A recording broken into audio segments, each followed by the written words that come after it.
Julian is the founder of WikiLeaks. WikiLeaks, for, well, it's getting towards 20 years now, has been publishing certain information. It's been publishing leaked documents. Documents that have been provided by whistleblowers. WikiLeaks is a Dropbox, a safe Dropbox where people who are concerned about what's going on, about injustices being committed at the place where they're working, usually. So WikiLeaks came to fame after Chelsea Manning, who was working in the Pentagon, analysing data coming through that was used for the United States-led invasion of Iraq, then Afghanistan, and subsequent to the release, Syria and a number of other places. A lot of stuff going on in the Middle East, but there's more than that as well. These are documents written by people in government, contractors, passed through the embassies, by the military,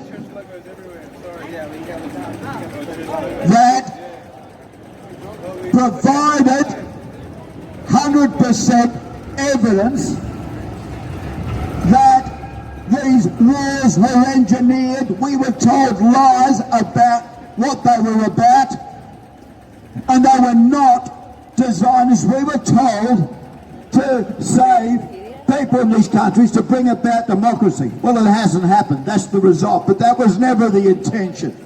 And these documents show that the intention was, at least in part, to enrich a few people, to exploit resources and people in these countries, to cause divisions, to cause failed governments.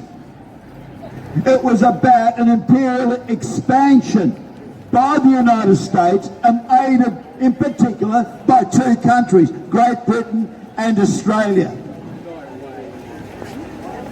So what happened is, because soldiers were sent there and they found when they got there that they were directed against the population of these countries, so innocent civilians were caught up. They became the target.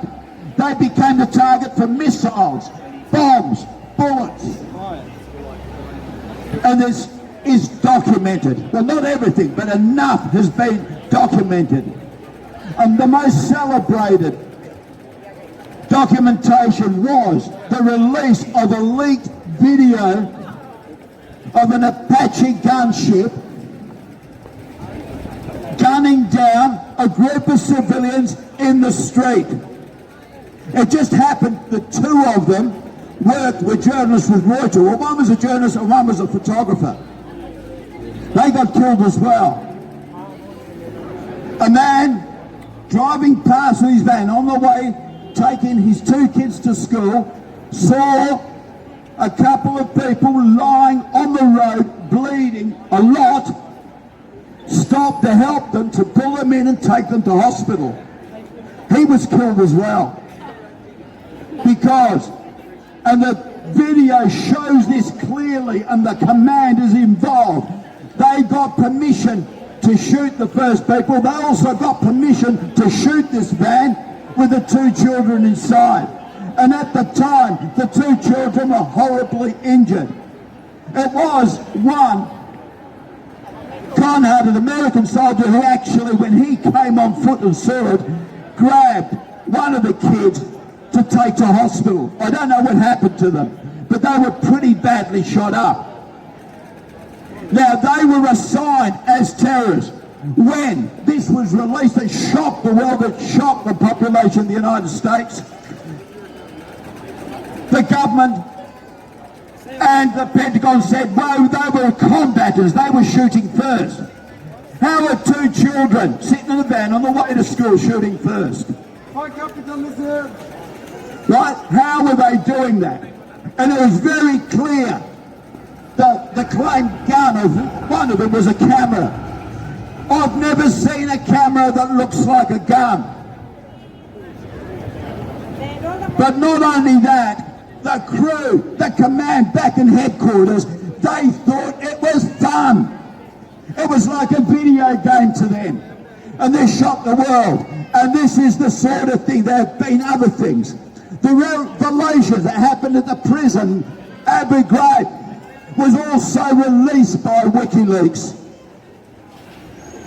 But it didn't stop at wars. WikiLeaks, with the Panama Papers, a little while later, released documents that show often the same people. There were some others, up to their necks in corruption, paying of bribes and receiving bribes, and not paying tax. How they use tax havens to avoid paying tax, millions of dollars of tax. But how it corrupted governments around the world. These documents were documents produced by the perpetrators themselves. The evidence was there. But what happened? A quick move was to silence it. As soon as the gunship helicopter incident, known as, it was named collateral damage, was released. That was the day they started to hunt Julian Assange. Why? Because they wanted no more of this. They wanted to send out the message that if you stand on the toes of these powerful people, they will get you. And the hunting of Julian Assange was to send out this message that everyone can be a target. Well, people in many countries, particularly poorer countries, know that they're a target. They've known that for some time. But they want to tell the rest of us that we need to keep quiet, accept what our leaders do, and don't rock the boat or else.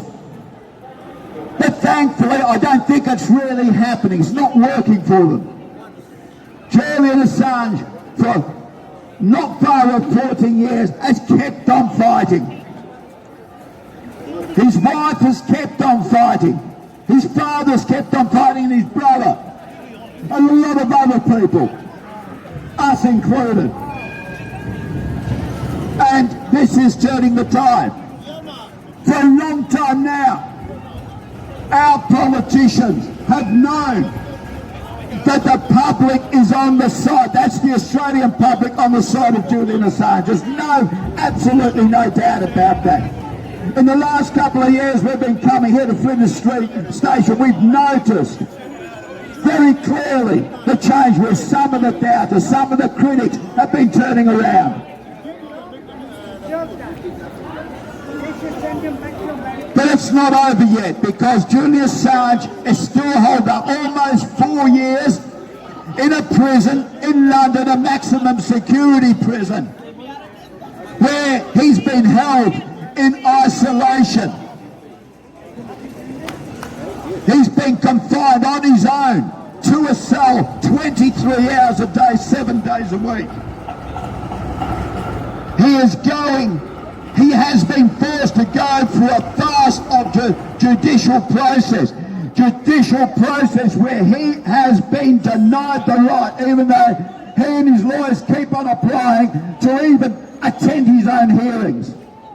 He's not allowed to speak up for himself in a courtroom in London.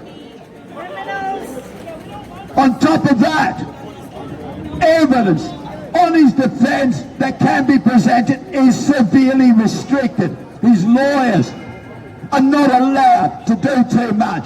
If they try to bring up more evidence, they're quickly shut up. So it's been a farce of legal process, counter to British law, counter to Australian law, counter to United States law, and counter to international law. But it seems we've been saddled with governments and administrations who don't care. As far as they're concerned, they don't care if they break the law, but don't let everyone else do it. So Julian has been facing this. But it also came, in one of these hearings, it came out that the American Central Intelligence Agency, and they admitted it, had made 2 plans to assassinate him.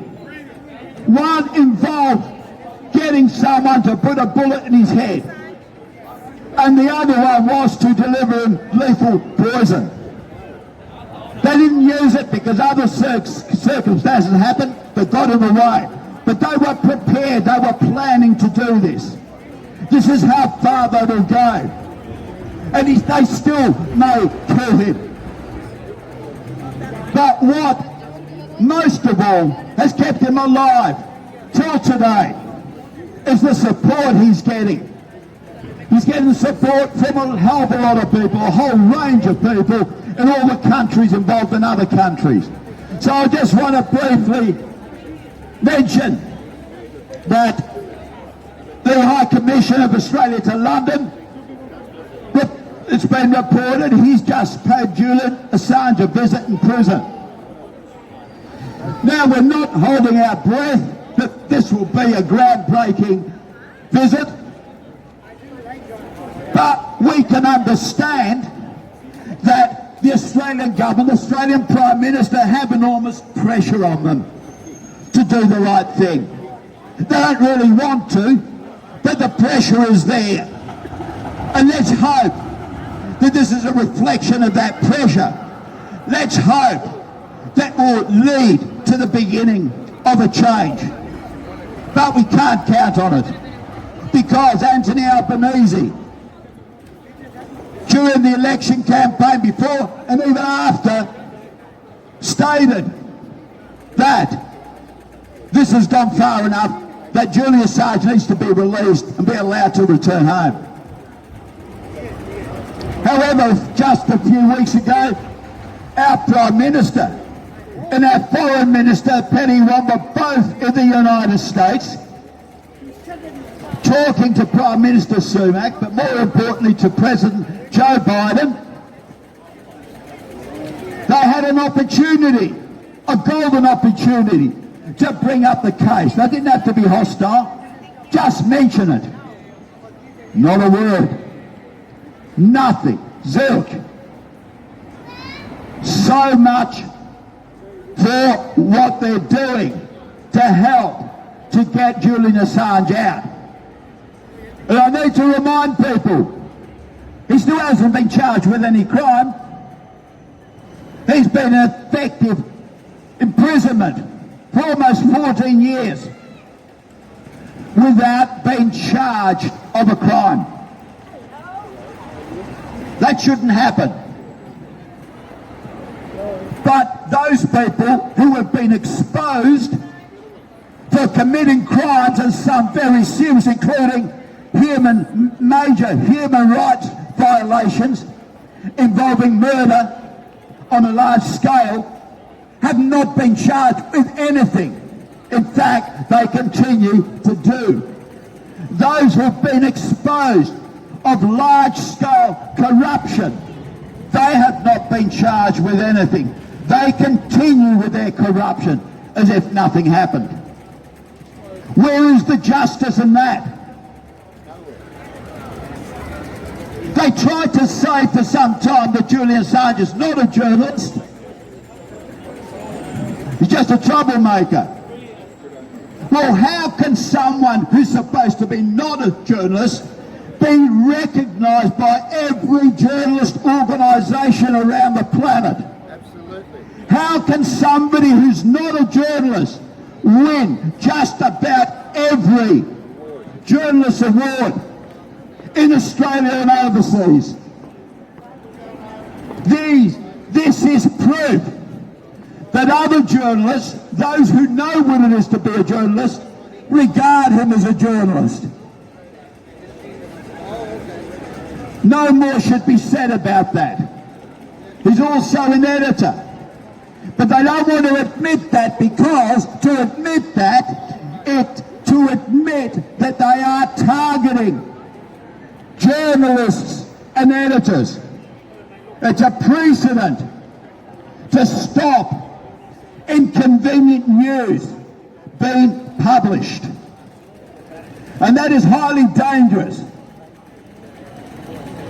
But let's remind ourselves, the people I'm talking about are the ones who climb onto the rooftops and shout that they are the champions of democracy and freedom. They are our saviours. Well, they're our saviours. Who needs saviours? If they are champions and freedoms of champions of freedom and democracy, let's just talk about our politicians. Those people sitting in the federal and other parliaments. Well, if they genuinely stood for those values, they would listen to the voice of the Australian people. So when the polls again and again and again and again point out that the vast majority of the population wants the Australian government to act on Julian Assange's behalf, they should be listening. Because if they are not listening to the people of Australia, they do not stand for freedom and democracy. They stand for the dictatorship of someone else. That's part of our battle as well.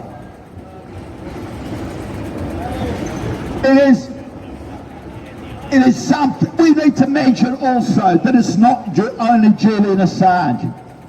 One current person who's been given similar treatment here in Australia, Daniel Duggan. I don't know if anybody's heard of him, but he ran his little small company training pilots. He got a contract in South Africa to train some pilots. And because some of those pilots happen to be Chinese, this is commercial, not a military license, a commercial license. He was tricked back into Australia. He got an email and communication. He was offered a contract, but he had to fly back into Australia. And when he flew back, he was arrested. Last October, he's still in prison, faces no charge. The United States has put an application for extradition. They want to extradite him because he was once an American citizen. Now he's been an Australian citizen for a long time. And he did serve some time in the Marines there. They want to try him for betraying the United States and for money laundering. The money laundering's part is that he got paid for his training contract. And this has become the pattern. This is an Australian citizen. He's locked up in Sydney right now since October, still hasn't been charged with anything, and he could be there for years yet. This is what the pursuit of Julian Assange is bringing about. There are other people, particularly in the United States, some in Britain, who are also facing the same thing. Not because they committed a heinous crime, but because they did something that was politically inconvenient.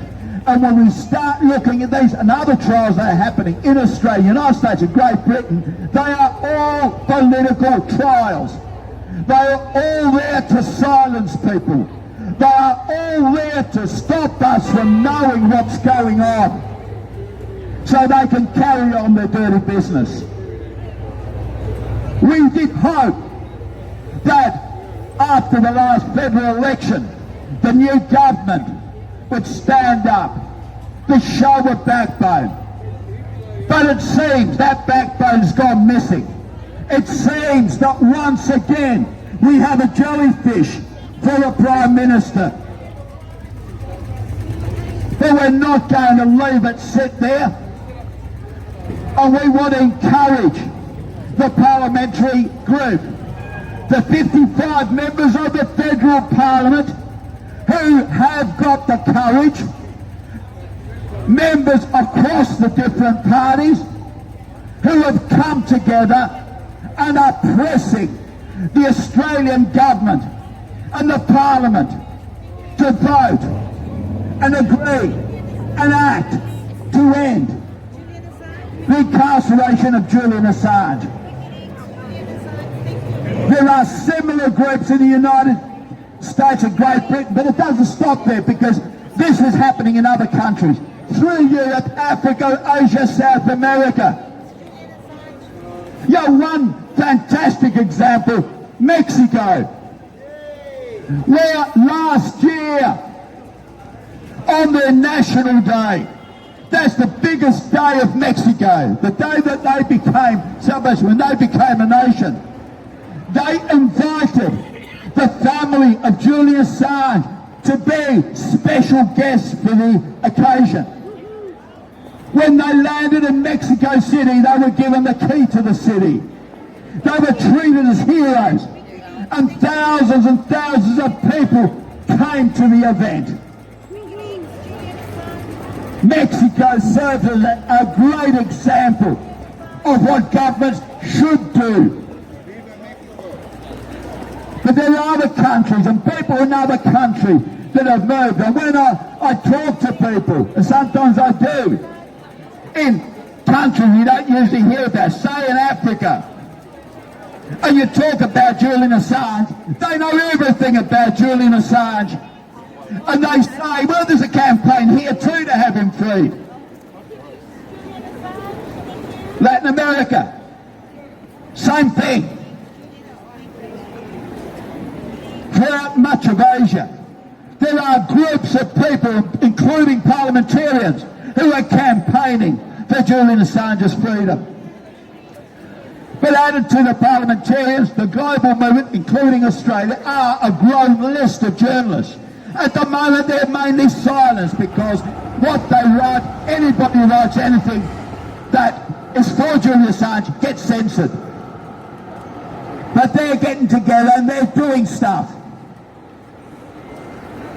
Late last year, a group of prominent newspapers, that means the most prominent newspapers, Western newspapers in the world, together published a declaration calling for the release of Julian Assange. Off the top of my head, some of it. The Figaro in France, I think it's in France, the equivalent in Italy, in Germany, the biggest newspaper in Germany, the New York Times, the Guardian, and some other ones. They together called for Julian Assange's freedom. But we have, despite all this, and also I should mention medical people as well, who are increasingly organising and calling for Julian Assange's freedom. But despite all this, the three countries involved are saddled with governments who don't want to do anything. Don't want to say too much. And they're dragging this out. And it's pretty clear. The great hope of Washington is that somehow Julian Assange drops dead before they have to release him. They've tried everything to kill him. But he's strong. His family's strong. And his supporters are strong. It won't be so easy. They are so worried at this point that there are rumours about impending negotiations. See what they can do to get him out. We don't trust it, but it is another indication that the campaign for his freedom is having an effect. According to Assange, his family and other people close to it, is that this is not going to be won in the courtrooms. It is going to be won by people power. That means people doing stuff in the street, in the home, in the workplace, and changing public opinion and getting people a bit angrier about what's going on. That's what will secure Julian Assange's freedom. So on this point, I just want to, I often say as I'm winding down, I put in a bit of a plea.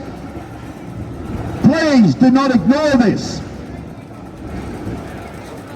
We don't ask people to do a hell of a lot. If you just go home, the next few days, either at home, work, your neighbour, your friend, anybody, and you can convince one single person that this is wrong and Julian Assange must be freed.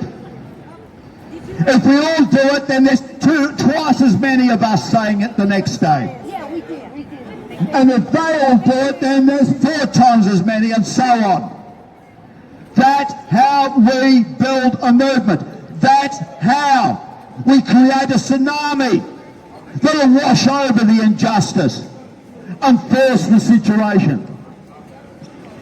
If you want to know more about what's going on, talk to one of the people here. If you don't have time, or you're more comfortable